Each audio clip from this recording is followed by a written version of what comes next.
স্থানীয় সরকার ভোট সুষ্ঠু ও গ্রহণযোগ্য করতে 9 দফা প্রস্তাব নিয়ে নির্বাচন কমিশনে জামায়াতে ইসলামী বুধবার সিএসি এএমএম নাসিরউদ্দিনের নেতৃত্বে 4 কমিশনারের সঙ্গে প্রায় 1.5 ঘণ্টার বৈঠক করেন দলটির 6 সদস্য। বিএনপির রাজনীতি করা শামসুল আলমকে ইসির অতিরিক্ত সচিব পদে নিয়োগে ক্ষোভ জানান জামায়াতের সেক্রেটারি জেনারেল। জানান, সাংবিধানিক প্রতিষ্ঠানে রাজনৈতিক নিয়োগ সুষ্ঠু নির্বাচনের অন্তরায়। এই রাজনৈতিক নিয়োগকে বাতিল করতে হবে। জাতীয় নির্বাচনে একটা দলের পক্ষে দায়িত্ব পালন করেছেন, তার ইলেকশনে কমিশনে আসাটা আগামী নির্বাচন একেবারে দিব্যি নিরপেক্ষ হবে না, একদিকে নিয়ে যাবে। এই উদ্দেশ্যে তারা এখানে অ্যাপয়েন্টমেন্ট দিয়েছে।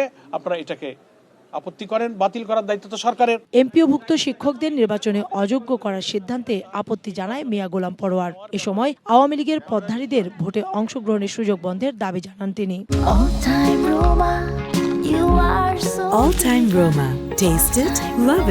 এমপিওভুক্ত প্রতিষ্ঠানের লোকদের রাজনীতি করা তো নিষিদ্ধ নেই। জাতীয় নির্বাচনের ক্ষেত্রে এমপিওভুক্ত শিক্ষকদের নির্বাচনের ব্যাপারে তো আপনারা কোনো বিধিনিষেধ আরোপ করেননি, তারা তো ইলেকশন করছেন।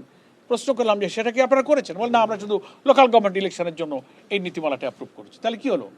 এটা দ্বৈততা, দ্বিচারিতা, বৈষম্য হলো না? একটা ইলেকশন করতে পারবে আর একটা পারবে না। নির্বাচন কমিশন সাংবিধানিক দায়িত্ব পালনে ব্যর্থ হচ্ছে বলেও মন্তব্য করেন জামাতের সেক্রেটারি জেনারেল। তারা এ ব্যাপারে যে দায়িত্ব পালন করতে পারছেন না, আমরা বিনয়ের সাথে সে ব্যাপারে তাদেরকে দৃষ্টি আকর্ষণ করেছি। কাউসারা চৌধুরী কুমু, সময় সংবাদ, ঢাকা।